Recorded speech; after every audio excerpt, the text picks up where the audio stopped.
Monsieur le gouverneur, y aura-t-il, comme de coutume, une palme, une couronne de laurier pour le vainqueur? Non! Il n'y a pas d'autre couronne pour ceux qui blasphèment contre les dieux de Rome que la couronne d'épine. Damien a gagné les épreuves des jeux. Tu avais promis, s'il sortait vainqueur, de nous libérer. Tu ne respectes donc pas ton serment? Je n'ai pas à respecter. Ceux qui dans l'Empire sèment le désordre. Mais nous sommes pour l'obéissance. Vous êtes des conspirateurs. Mais non, nous sommes des chrétiens, fidèles de Jésus. Mais tu le nommes roi, ce Jésus? Oui, il règne sur nos cœurs pour la justice et la charité. Mais quel mal y a-t-il à sacrifier à Jupiter et à Vesta? Je ne le ferai pas. Et quel mal y a-t-il à dire à César? Seigneur. Je ne le dirai pas. J'en appelle à vous, à votre cœur d'homme. Damien est un Gaulois, citoyen romain, que l'on ne peut convaincre d'aucun crime. Il avoue seulement qu'il est chrétien, et vous le condamnez. Rome n'a que faire de vos leçons prétentieuses. Demandez pardon à l'empereur pour vos blasphèmes. Cessez d'en vouloir au genre humain et de haïr le monde entier. Faites entrer les prisonniers.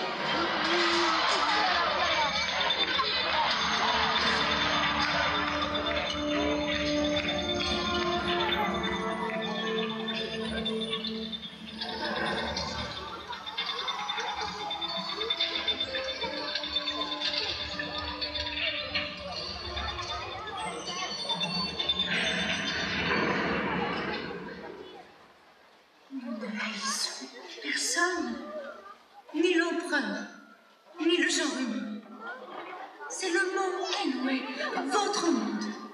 Si nous étions du monde, le monde aimerait son bien. Ne vois-tu pas, représentant du dernier César, que ce monde-là est malade, vieux, à bout de souffle, que votre empire craque de partout, qu'une crise imminente se prépare, que des choses nouvelles et inconnues vont survenir. Ce monde dont tu parles, il s'écroule. Il n'y a plus de justice parce qu'il y a trop de pouvoir. Il n'y a plus d'hommes parce qu'il y a trop d'esclaves. Il n'y a plus de religion parce qu'il y a trop de dieux. Les dieux innombrables que vous adorez sont de faux dieux. Ils se condamnent eux-mêmes à l'épreuve des croix et des fauves. Enfermez le traître centurion dans la cage pour qu'il assiste aux fiançailles de la belle Céline et d'un félin puissant de la Rome impériale. Arrêtez ce massacre! Quel est donc ce gouverneur qui ne respecte pas sa parole? Ce gouverneur qui ne gouverne plus ses instincts? Hurlez d'effroi! Vous voulez mesurer votre puissance à votre manière de mettre le pouce en bas et d'être obéi par des fauves?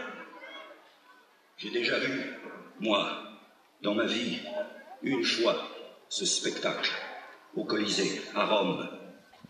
J'ai vu les lions s'approcher doucement et se précipiter sur leur proie. J'ai vu un pouce d'empereur insister lentement, s'enfoncer dans le vide, comme pour déchirer les chairs. J'ai croisé le regard de feu, insoutenable, suppliant des victimes affolées, effarées. J'ai entendu un râle infini à la face du monde, un gémissement venu des profondeurs de la terre, qui m'a fait comprendre ce que ces gens-là appellent l'enfer. Et j'ai résolu ce jour-là de ne plus jamais accepter de blêmir en silence. Quand la douleur des uns fait le plaisir des autres, cela veut dire que l'homme n'est plus dans l'homme, que Rome n'est plus dans Rome. Garde!